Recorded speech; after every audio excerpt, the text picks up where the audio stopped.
बाहाघर पर यहाँ हूँ आम प्रथम श्रावण मासर प्रथम सोमवार। तो ये प्रथम सोमवार माँ मत कौन कहते आसन देखा। तो देखुए माँ गोटे सब कहे बोली आस मेहंदी काटिदेबू आना माउनी झाड़ू मारदेव तो परा काली सोमवार मंदिर जीवु मंदिर भोग नगे आसबू श्रावण मास जा जा मो माटा परा जा सन्ध्या बेले मु काटी मेहंदी सन्ध्या कहीं काटबू ये दिन अच्छी काटिदेबू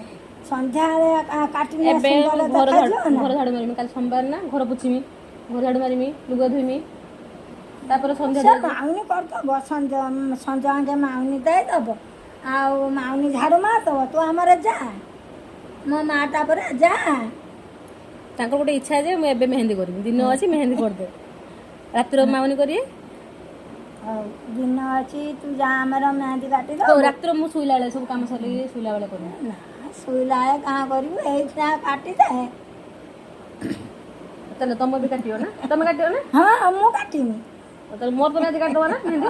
मोर माँ शिखी ना बुढ़िया नी तुम बुढ़िया ना आखि देखाऊ ना मो चश्मा देकी तुम काटदो है तो माँ इच्छा मुझे मेहंदी काटिबी मुझे तुम जाके आसे मेहंदी अनेक झील मैंने कहते शाशुघर जब स्वामी ठीक अच्छे ना स्वामीर सपोर्ट अच्छे ना गोटे झील आराम से रही पार जिते दुख जिते झड़ झंझा आसले भी से आराम से काटिदेव किंतु मो हिसाब से बहुत बड़ भूल कारण खाली स्वामी भल हेने हेनी शाशुघर सबू सदस्य को भल हाँपाई पड़ो खाली शाशुघर कौन शाशुघर रोकता बहुटी भी भल हवा दरकार जो समस्त मन एकजुट है तो से घर सुनार संसार कहले कि खराब हेनी खाली स्वामी भल है किसी नुह तुम स्वामी स्त्री संपर्क भल रहा समस्त सांग तो संपर्क भल रहा तो गोटे परिवार को खुशी देखा गले समस्त को एफर्ट देते पड़ो समस्त बुझाणा ठीक रही पड़ो समस्ते समस्त को सपोर्ट करने पड़ो जी जो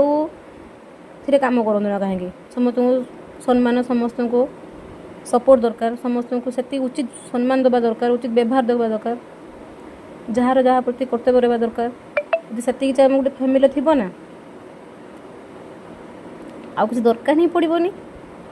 से दुख ही आसबनी दुख आसले भी प्रोब्लेम ना कारण समस्ते तो थे ना से दुख को सहवाई समस्त 50-50% सही ने ना आराम से जिते बड़ भी दुख आसुना कहीं से फैमिली टिके भी किसी कर तो ये मुझे बसई माँ तो देख पार्थ मो हाथ में माँ डिजाइन करते तो मुझे सजादेली और छोट फ्लैट कर दी तो एमती किसी देखा मेहंदी तो आपण मैंने कमेंट कर कहूँ कह